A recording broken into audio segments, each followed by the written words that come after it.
So just to say hi, thanks so much, Kolton, and thanks so much, Dudley, for taking the time to kind of do this session. It's really great for us to help with any kind of insight into careers, any kind of pathways, or talk about kind of people's experiences. So it's fantastic to have you both here in conversation. So I don't know if you just want to introduce yourselves, maybe Dudley, if you want to go first, and then we'll leave it for you to kind of run through the Q&A. Hi, so my name is Dudley. I'm a recent graduate from Ravensbourne. I studied digital film production. So I graduated in 2019, and I was currently actually the student union vice president of the student union, and I've actually finished this month. But outside of that, I'm a freelance cinematographer based in London in commercial work. Yeah, the story of my career, kind of freezing at the wrong moment. No, I mean, I'm currently the program director at Ravensbourne. So under my brief, as it were, I've got the film and television courses, but I have another life as a filmmaker in my own right. I've been making films on and off and writing and storytelling, I guess, for the last sort of 25, 30 years, actually, looking back. So yeah, I mean, I've been involved in education for a long time. I've been a professional filmmaker and storyteller for a long time. And that's kind of where I am at the moment. So to start off, I guess with this conversation being about, career advice and just general careers, would you like to just kind of give us an insight into your beginnings and what has led up to? Yes. Wow, where to start? Okay. I don't come from a background where anybody in my family worked in the arts. In fact, I grew up in a children's home. So there was no easy access to this type of work. But for some reason, I had this idea that I wanted to be a writer. Like I say, I don't really know where that came from, but I've always been fascinated by stories. And when I first had this idea that I wanted to be a writer, I must have been like 13 or 14. For some reason, that evolved into wanting to be a playwright. So sort of scroll forward, I went to university, studied English literature, and I guess that sort of accentuated this idea that I wanted to tell stories and that I would be a playwright. And so what I used to do was I used to start writing plays. I'd get so far into the story and then come to a sort of creative block. I couldn't really work out where the story should go, or I was really struggling to finish those plays. So what I would do is I'd throw it into a drawer, and then I'd start writing another one. Anyway, this went on for years. And so the closest I could get to being a professional writer was to be a journalist. So I sort of began working as a journalist, ended up working for the Voice newspaper. I subsequently went on to edit that newspaper, the Voice newspaper, which for those of you that don't know, it's a black newspaper. And then but I still had these ambitions to write creatively. And then one day, one of the journalists I discovered had been writing creatively and was in fact writing for television. I didn't know this at the time, but I suddenly found out that he was writing for television. And I sort of looked at this person and I thought, well, there's no magic to what he's doing and he can do it, so why can't I do it? So I found out about a short course that was being run at the National Film and Television School. It was a 6-day course, and it was taken by a guy called Shane Connaughton, who's a scriptwriter and a novelist. He had written a film called My Left Foot, which, for those of you that know, was an Oscar-winning film. Anyway, he took this 6-day course, and for me, it was kind of a light bulb moment for me. The secrets, the dark arts of storytelling were suddenly unleashed. And then flashed back to all these half-written, and I realised why they weren't working. They were very simple craft skills that's involved in telling stories that I just wasn't aware of. But of course, once I was made aware of them, I suddenly knew why all those plays that I'd been writing, I couldn't write. Anyway, so having had that moment, I thought, wow, this is fantastic. So I subsequently applied to go to the National Film and Television School the following year. And of course I got in, which was fantastic. It was a 3-year course. I applied as a documentary filmmaker, but of course while I was there, I was sitting in on all the writing classes. So, kind of enhancing what I'd learned over those 6 days. But also, the other thing that happened to me while I was, tell me if I'm rambling, I mean, I can just kind of go on forever. No, no, please carry on.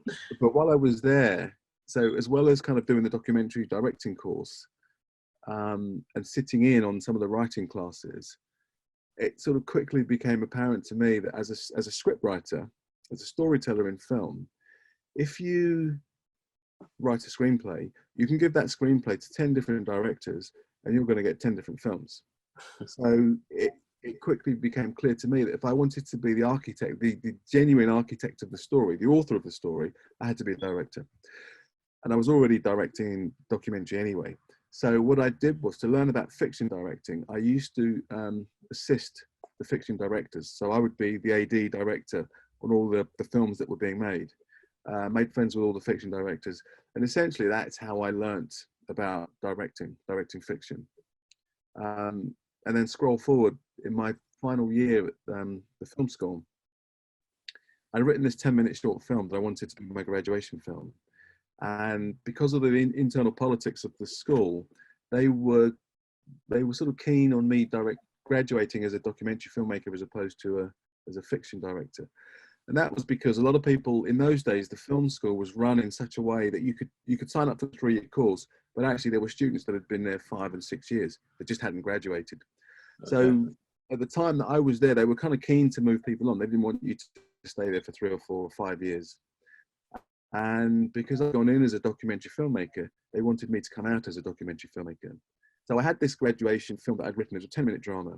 The producer I was working with at the school wanted to help me make it. And so she was trying to raise money outside of the school so I could make the film anyway.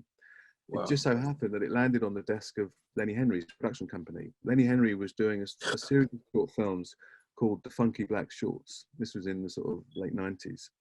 Wow. And he saw this script and thought, wow, I really like the script. So in the end, that graduation film, in the end, ended up being part of a series of short films that Lenny Henry made for BBC One. And that's the film that I ended up graduating on. I suppose the other thing I should say is that while I was there in my final year at film school, I wrote a feature script that I'd been developing over a couple of years with the help of the tutors there.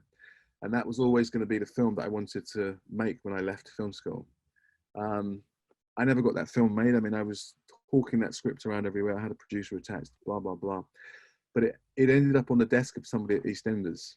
And so, yeah, lucky. So within 6 months of graduating, I was writing screenplays for EastEnders television. Oh, wow. That was kind of my transition from being a journalist wanting to tell stories to finally making it into an arena where I felt like I could begin to flex creatively in that way. And yeah, my first professional gig was writing for EastEnders. Wow, that's an incredible journey. I think there was a lot that you had done there. There's a lot that's intriguing as well. And with that actually being all said, I'm very curious, what do you feel like you've learned? Like, what do you feel like if you could go back, you would change, or looking back at it now, you would have done things differently? I think it's funny because the landscape then, you know, the whole world has turned on its head now. So television was a world where, you know, if you wanted to work in television, you had to work. Essentially, that was your entree point to work on the soaps. So EastEnders, Holby City, Brookside, which isn't on anymore, there's a soap set in Liverpool. And basically, if you wanted to work in TV, that's where you went in. And then if you'd done your sort of 15 years in television, you might, if you're lucky, you get your hands on the quality drama at the top end of the drama world. So the low-hanging fruit, if you like, was the soaps, and then the good stuff you had to kind of serve your time.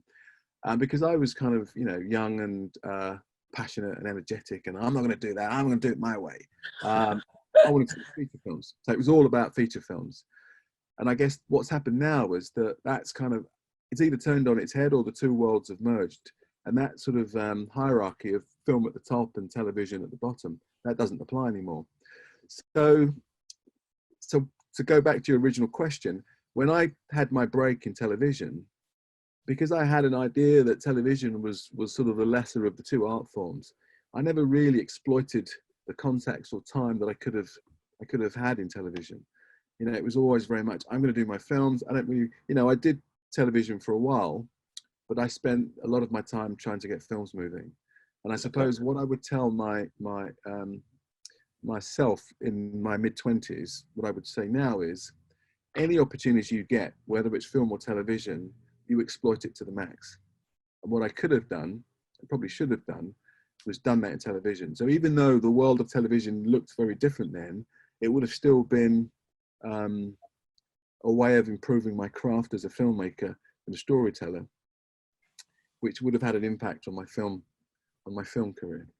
As it is, I've made a couple of feature films, and I've done a bit of theatre, and I had a novel published. So my whole thing has always been about storytelling, and whether you're telling a story that's for a film, or for a television show, or for the stage in a theatre, or a piece of prose as a novel, it's all storytelling.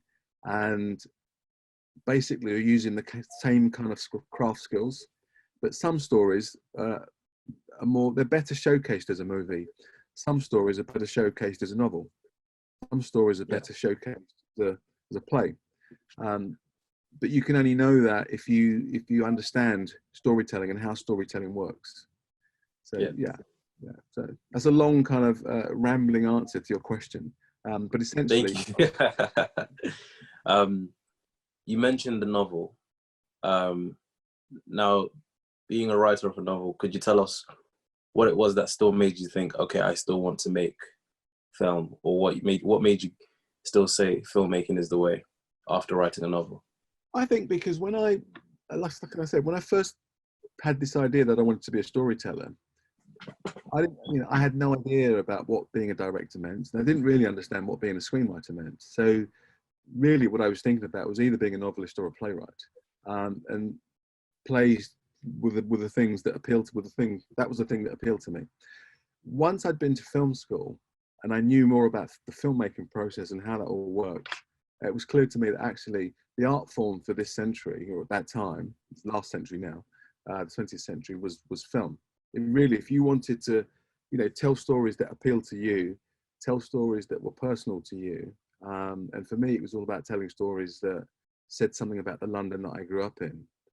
It felt like if I wanted to reach people, it wasn't really about writing a novel. It was about making films. So, and it wasn't about being on the stage either. It was about films. And once I was kind of bitten by that bug, that was where I wanted to be. I mean, I'd always been interested in films, when I was growing up, but as a career, it just didn't even impact me that anyone could have a career as a filmmaker, certainly not someone from the background that I came from. So it wasn't even on the radar. But once it was, then that's where I wanted to be. I kind of segued into theatre and the novel writing because getting films made is difficult. It's very hard to get films made, and these other avenues kind of opened up for me. So by that stage, I was able to marshal my forces as a creative storyteller. And so the book that I published, that was published, actually started life as a film, and I couldn't get it moving as a film. So I rewrote it in a slightly different way and presented it as a novel, and then it was picked up by a publisher. Okay. So when you told us about the stories that you want to tell based on your London, could you tell us a bit more about what your London is? My London is very multicultural. It's just very, very diverse. The kind of London, or certainly the films that I was seeing, British films, were either costume dramas, or if they were contemporary stories, they were, we're very good at social realism and kitchen sink type drama. And I just think they didn't, certainly the films that I saw anyway, they didn't kind of present the joy and the fun of the London that I grew up in. And they certainly didn't portray the diversity of London that I know from sort of lived experience. And also I like genre films. And we don't really make, but certainly at that time, we weren't really making a lot of genre films. And the thing about genre films, you'll know this yourself as a filmmaker yourself, is that a genre, whatever genre it is, it presents the audience with a world that, or sort of tropes that they sort of know because they're familiar to the genre. But what you're trying to do as a creative storyteller is twist the genre in such a way that it keeps it fresh and it keeps it exciting, and you're sort of wrong-footing the audience. So, and that's very different to drama. A drama is doing something which is, it's kind of, it's just different, and it's about relationships, and it's not taking you on a sort of grooved path that you can then shift off the groove at various points. So it's doing different things as a story, and I like genre. So because we don't make those kind of films here, we didn't then, and we weren't telling the kind of stories that reflected a world that I knew because I'd lived it. I wanted to tell those stories, and I wanted to tell stories specifically with people who look like me at the center of the story. So Black people, you know, Yes. there's a whole side of life in a world that I grew up in that just wasn't being reflected in British films. So that was part of the drive that sort of pushed me forward and propelled me to tell certain stories. With actually with the topic of Black stories, and especially with the drive that I hear from what you were saying of the stories you wanted to tell, I can't help but think of my fellow peers and think we have the same attitudes when we started, when we were thinking we want to tell stories and we want to show our representation. How do you think it compares to now? Because for us, we're still trying to show representation. So it kind of feels like have times changed or have times necessarily got better? Yeah. How do you perceive it from your view? With you, I definitely think things have got better. I think there is much more representation, or sort of diverse representation in terms of Black representation in front of the camera. So things have definitely opened up in that context. Behind the camera, less so. There are more opportunities now than there were back in the 90s when I was coming through. But I think what's happening now in this particular moment with Black Lives Matter, the killing of George Floyd in America, I think it's added a kind of heat to the conversation that wasn't there 20 years ago. So, you know, I was quoted in newspapers in the late 90s talking about these kinds of issues, and they were kind of fringe issues. Nobody was really making a big fuss about a lack of diversity within our film industry or television industries. I think there is a fuss about it now. So there is, you know, the conversation has moved. And I think it's partly to do with what happened in America. It's partly to do with social media and the speed with which ideas can sort of move around and cross national borders. It's partly, I think, because of the coronavirus situation and the fact that we as Black people are being disproportionately affected by that for a number of different reasons. So I think there are a number of things that are happening all at the same time that mean that in terms of filmmaking in this country, and the other thing that's happened, of course, is that the streamers are here. So Netflix, Amazon,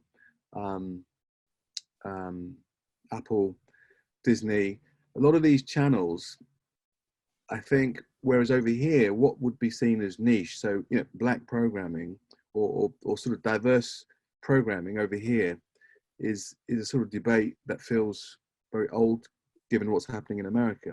Because in America, the framing of this debate is very different. So Netflix completely understand why it's important to have diverse programming, because the majority of the people on this planet are not white.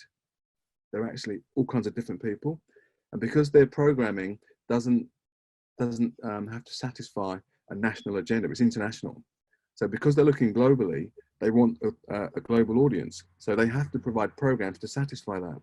If you have that conversation with the BBC, they're apparently not interested in programming other than white programming, because they're only thinking about national borders and what's happening here. I think that's changing now. I think Netflix and the streamers have changed the landscape, and they've changed the broadcast industry. And so I think the BBC, Channel 4, ITV are sort of catching up with that, but they're not there yet. I mean, I'll give you an example of what I'm talking about. I don't know if you've seen Killing Eve. Have you seen Killing Eve? No, I haven't. Okay. It's a big show that the BBC have done, and it's sort of won international awards, but it stars a Chinese-American woman called Sandra Oh.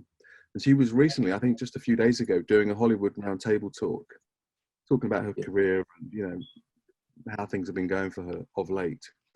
And so they asked her about Killing Eve, And she was talking about it, and then she said, but the weird thing is, she said, what's going on in England? There was no kind of diversity in the crew. And she just thought that was strange. It's odd, because in America, they've gone past that argument now. And of course, things aren't perfect in America, but they've gone past a situation where you would get all white crews all the time, and everything is written and directed by white producers and directors and screenwriters. That doesn't happen in America in the same way that it still happens here to a large extent. So she found it odd coming over to England, making a show and seeing no kind of diversity behind the camera. Wow. To me, that was just like a recent example of how we're behind what's happening in America. So with our current circumstances, you know, with lockdown, recent events, we've seen changes that have happened before. So we've seen progressive changes, like you said, as times are getting better. But of course, there's still a lot of room for improvement. But how do you think our current circumstances will now play out for the future? Because whatever we were set on course for from January has now, of course, changed. What do you think has changed, or what do you think has been pushed harder, or perhaps we'll see something that we might have not expected? I guess I think there's a couple of things. I think because the debate has a certain heat now, certainly around issues of diversity and inclusion, there's much more awareness of these things now. So that's a good thing. And an awareness not just within the Black community, that awareness has been there ever since I've been making films. I think it's there in the broader community now, so that's a good thing. And this is something that applies to film students, Ravensbourne and elsewhere. I think a lot of people are unhappy that the kinds of films or graduation films that they wanted to make, probably they can't make now because of the situation that the industry is in, you know, trying to make films under conditions of social distancing. It makes making those kind of films that they would have wanted to make before the lockdown much harder. But, you know, you can look at that as a glass half empty or a glass half full. I would look at that as a glass half full. To me, what that says is you can still make films, but there are different parameters that you have to work with now. And it's up to you and your creativity to work within those parameters, whatever they are, and produce work that you can be proud of. Because actually, when you're putting your reel together and you're going to potential employers and they want to see what you can do, you should be proud to say, this is what I made under these conditions.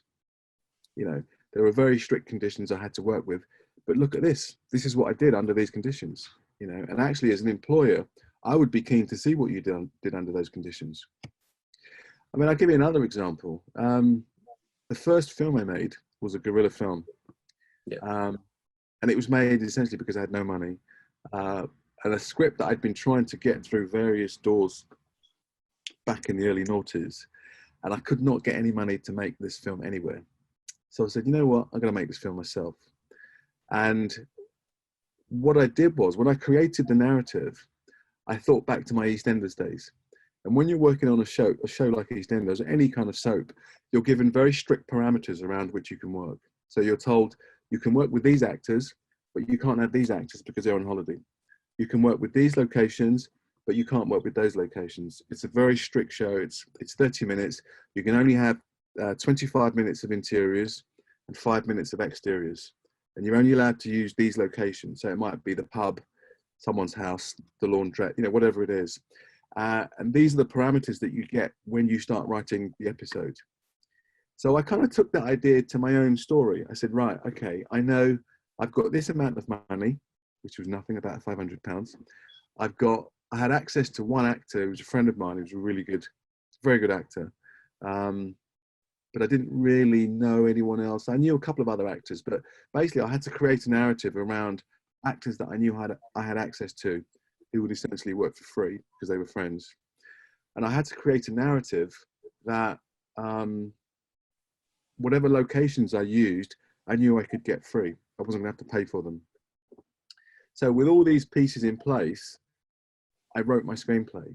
And that's a sort of version of what I'm saying now. If you're being told that because of COVID, you know, maybe you have to work with a stripped down crew, maybe you have to work with a limited number of actors, maybe you can't have interiors because, you know, if you're going to shoot inside, that's a potential health risk. So maybe all your locations have to be outside.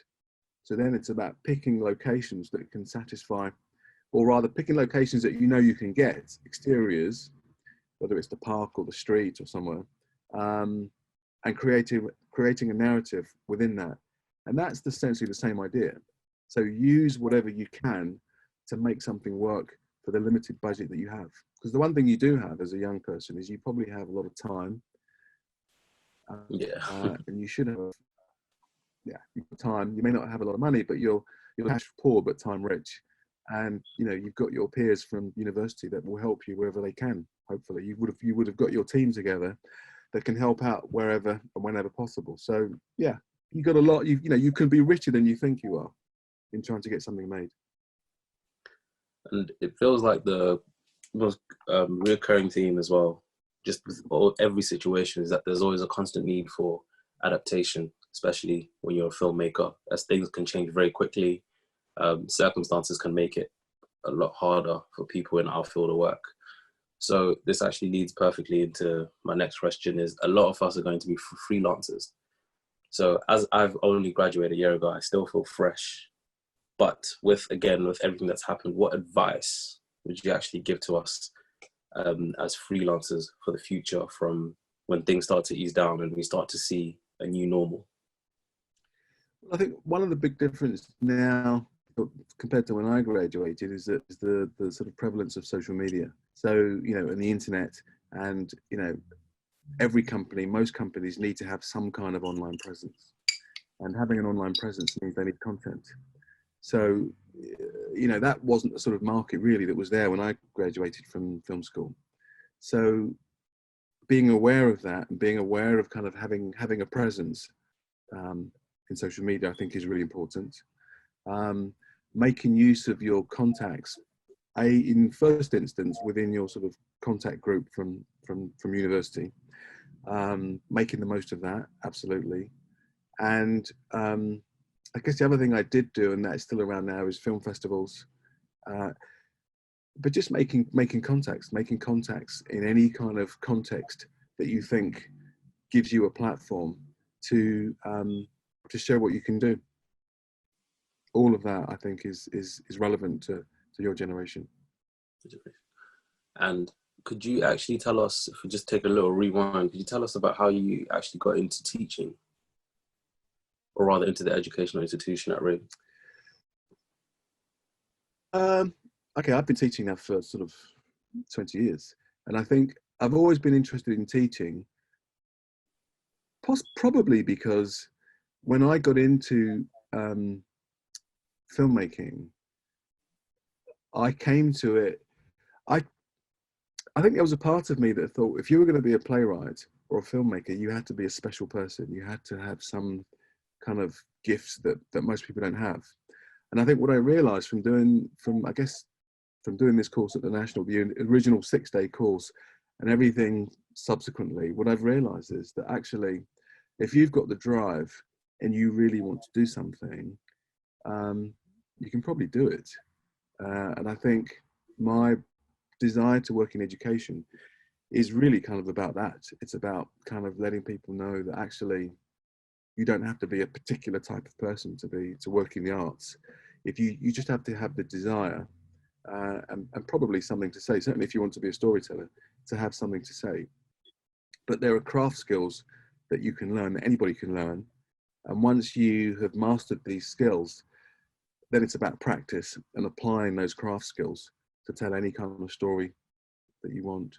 And I think that's probably something that's always driven me to work, certainly in this field. I mean, I'm interested in education anyway, because I think education is a great arena for social mobility.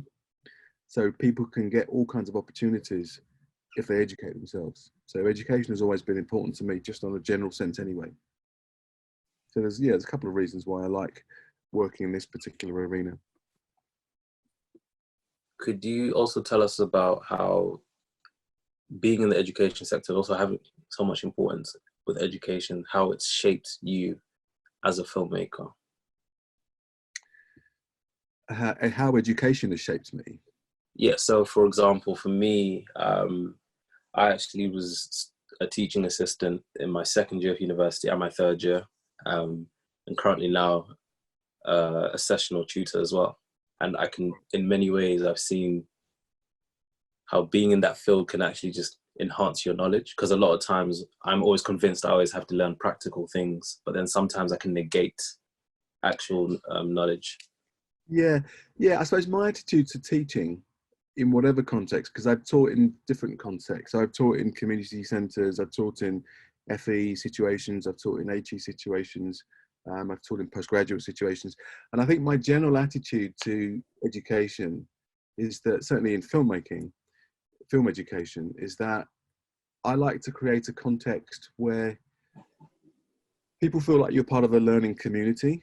And so I'm part of that learning community, the students are part of that learning community, and that there's an exchange that goes both ways. So it's an exchange of ideas, there's an exchange of craft skills. And I always feel like, I mean, as you're saying, I always feel like I get a lot out of that situation, working with students. And, you know, it keeps me fresh, keeps me young. I'm doing less teaching, I suppose, at Ravensbourne, but I am interested in the power of education and the power of creative education, creative arts education. Thank you. And so just one final thing, it's a force for social change.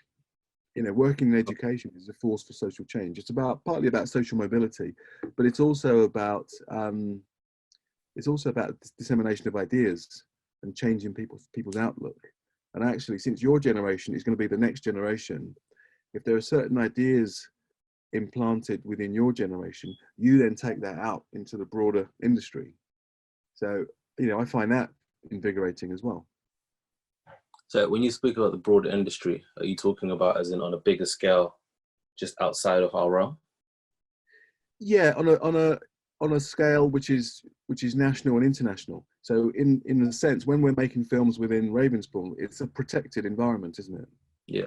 Once we leave Ravensbourne and we go out into the outer world, you're now in the industry, and hopefully, you know, I would like all of you to be a force for good in the industry, and a force for change. Actually, you know, the industry is not perfect. There are great things about the industry, but it's not perfect, and your generation can make it better. I had already asked you about advice for perhaps freelancers and people who have now just started to enter this world of film.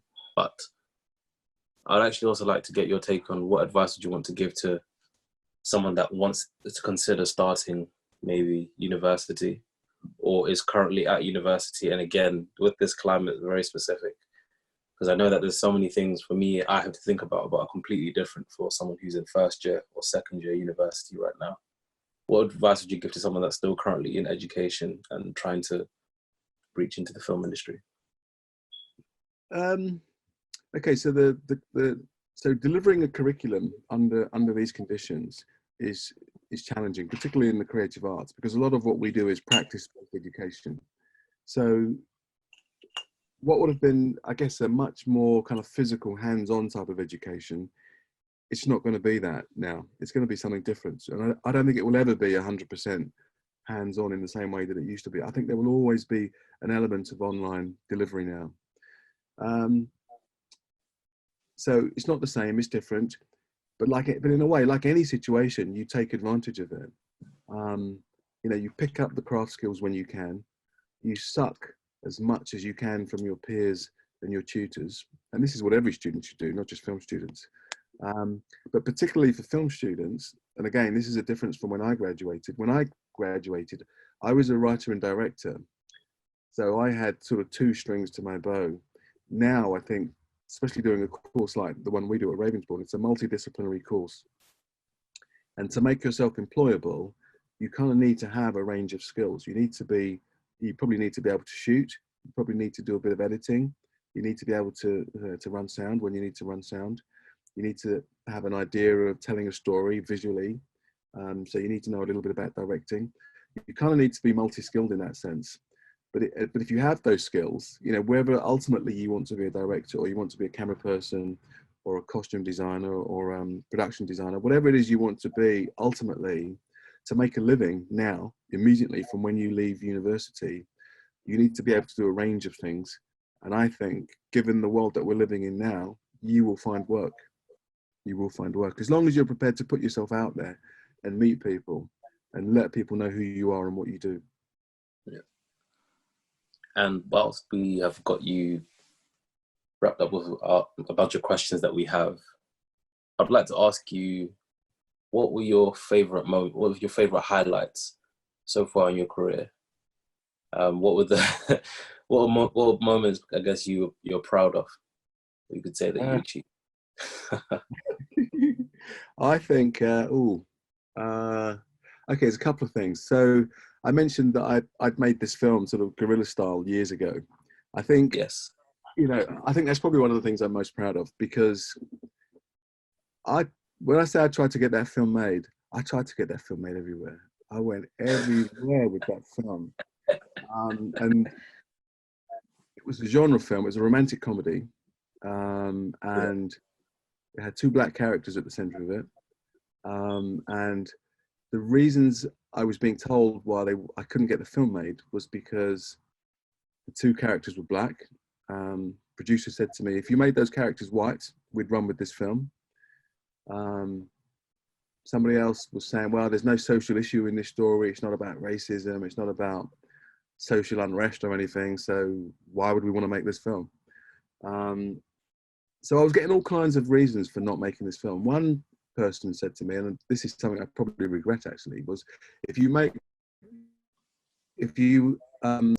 let Lenny Henry play the lead in this film, because Lenny Henry was probably the only black actor or person of profile at that time. But at that time, Lenny wasn't doing serious acting like he is now. Lenny was just doing straight up comedy. And so I sort of thought he wasn't right for the part. Even though the film was a comedy, it just wasn't right for him. Anyway, long story short, I decided to make the film. It took me about 2 years. I had to get kit from here and get friends in here. I was shooting over a long period of time. And at one point during the film, somebody who was the sort of behind the scenes photographer, a friend of mine, actually got ill, went to hospitals, ended up dying sort of 3 weeks. So I shut the production down. I was dealing with all of that. Anyway, long story short, I had it cut. Well, a friend of mine cut the film in his bedroom, but it was rough cut at that point. So I think I got a bit of money from the BBC at that point to sort of polish the sound up. And then finally got it to play in some festivals. I started to win awards with the film. And then finally, the irony was I sold it to the BBC, finally. It went out on the BBC, who rejected it because it didn't have any issues in it, apparently. But when I look back now, I would say that film, and if you looked at it now, it's not the greatest film in the world by any means, but I put so much into making that film, and actually it kind of launched my sort of later career into different things that I did. So I would say that was probably one of the highlights of my filmmaking career. I like that film. The film was called Chirps. And chirps in those days, chirps was slang for flirting. So if you were chirping up a woman, you were flirting with a woman. That was the film Chirps. It played on the BBC in 2007. They played it as part of a season of British films. So 13 years ago is when it premiered on the BBC. Yeah. And I guess from everything we've heard, which has been amazing, by the way, I would like to know, I've asked you, what do you think the future is for us, as people who are just starting out or people who are currently in university, but what do you hope for the future of film? I think the future of storytelling is in a good place, because, like I say, with the streamers coming online, there's a certain, I wouldn't say it's a democracy of storytelling now, but it's certainly more democratic than it used to be. There was kind of an elitism around filmmaking and television, which I think it's much less prevalent now. So that's a good thing, and it's all about content now. So whereas you, as the author of your own kind of narrative, the aspiration was to tell a 90-minute story or a 2-hour story as a film, now you'd be looking to get a 10-part series off the ground with Netflix. So that's 10 hours now where you can explore character, explore the story world that you've created, and there's just so much content that's needed. So as a creative storyteller coming out of university or film school, this is a great time. It's a great time. And then some of the ideas around inclusivity that weren't really being considered 20 years ago are very much part of the agenda now. Certainly over here and in America, they're way ahead of us in America, of course. So there are all kinds of shows. So if you are a writer of color, the playing field is so much better now than it was then. And if you're not a writer of color, if you're a white writer, fantastic, even better. There are so many opportunities now. So it's a good time to be coming out of film school. You know, it's very difficult to come straight out of film school and get your work onto TV, get it seen in the way that I did. I was lucky to, because there was, in a way, there was less competition then. There's so much competition out there now. So just keep going, keep writing. You know, the more you write, the better you get, the more films you make, the better you become. You can hone your craft. So just stay true to whatever it is that's keeping you, that drives you. Stay with it, and opportunities will come, I'm sure. Opportunities will come. Is there anything you're aiming to do in the future? So whether it be in the educational institution or in the film world, is there any goals you want to try and achieve in the next few years or so? Or any aim?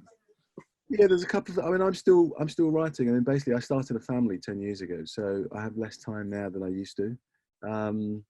But there's a couple of film scripts that I've written in the last, probably in the last 3 years. And I'm currently writing the pilot for a TV series. The company got in touch with me about 6 or 7 weeks ago. Yes. So I'm still writing professionally. And I'm hoping that at some point, one of these scripts that I've written in the last 3 years, I will get off the ground. So, you know, I'm doing my teaching. I mean, and in a way, I've always balanced the two things, education and professional practice. And at the moment, I'm in a period where I'm doing more of the education, but it can change, it can switch. And that, I suspect that will always be the way that I will work, because I get things from both worlds. So if I'm not making films, but I'm working in education, as far as I'm concerned, that's me honing my craft as a filmmaker and a practitioner. And then when I go away and I'm making a film, that will then feed back into the world of education. So the two things have always been sort of running in parallel.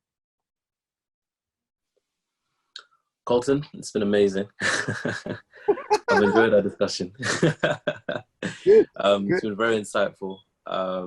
Taking me really back down memory lane. It was good to take that path. I've really taken a lot as well. Taken a lot to learn, to use, and to hopefully, I guess, using what is a new world of life as things start to ease. It's an exciting time. I mean, if I was 25 now, coming out of Ravensbourne or another film school, this is the time to hit it. You know, it's very exciting. Definitely very exciting time. And I think having conversations like this as well just reinstills that confidence for us to just keep going strong and not necessarily stopping.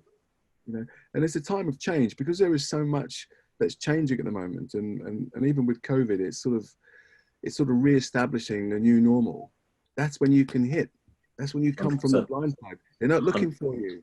You know? It's a new situation. That's your opportunity to get in there. Strong words from Kolton. I love it. Good. Thank you, Dudley. Thank you, Dudley, as well. Do you mind if I don't know whether I wanted to ask Kolton whether you had any. I know you were talking about genre filmmaking and kind of lower budget stuff, and you know, kind of what people are able to produce right now. Whether you've got anything that inspired you, whether you've got any film recommendations about that kind of guerrilla filmmaking that people might not have seen. I mean, obviously, because genre now is a totally different thing to what it felt like, you know, in a world of like Endgame and kind of Justice League and that kind of stuff. Whereas obviously, I don't think that's, you know, is there anything from that kind of 70s or 80s or that kind of earlier, you know, kind of genre stuff or that low budget stuff that you think might be inspiring for people to see?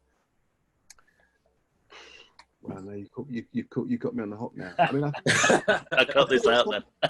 Something I saw a few years ago is that a low budget British film. Well, there was two actually. One was called Catch Me Daddy, and the director was I think his name was Daniel Wolfe. It was a low budget British film, but it was set up in Yorkshire, and it was shot like a Western, actually. And for a British film, I thought that was brilliant. I saw this isn't such a low budget film, but it was a film called 71 by a British director called Jan de Mange. And it's set in Northern Ireland in 1971. Yeah. Another brilliant film. Again, genre film. And then my final reference would be a film called Kill List by Ben Wheatley's. Ben Wheatley, yeah. And that's kind of a mashup of genres, but which, and the way that he blended these genres turned it into something else. But I would say, in terms of British filmmaking, those are probably the films that sort of immediately come to mind. Given that I hadn't thought about your question, No. I mean, I've dropped you in on it. I think those are three really interesting British films that somebody looking at British filmmaking, if you're interested in something other than the costume drama or the social realist thing, you'll see something different with these films, but something very exciting. Yeah, fantastic. Well, look, thank you so much for your time. And Dudley, thank you so much for your time as well. It's been wonderful to have you all here. Yes, thank you, Jim. Thank you, Dudley. Thank you, Tristan. Cheers. You all. Bye-bye. Take care.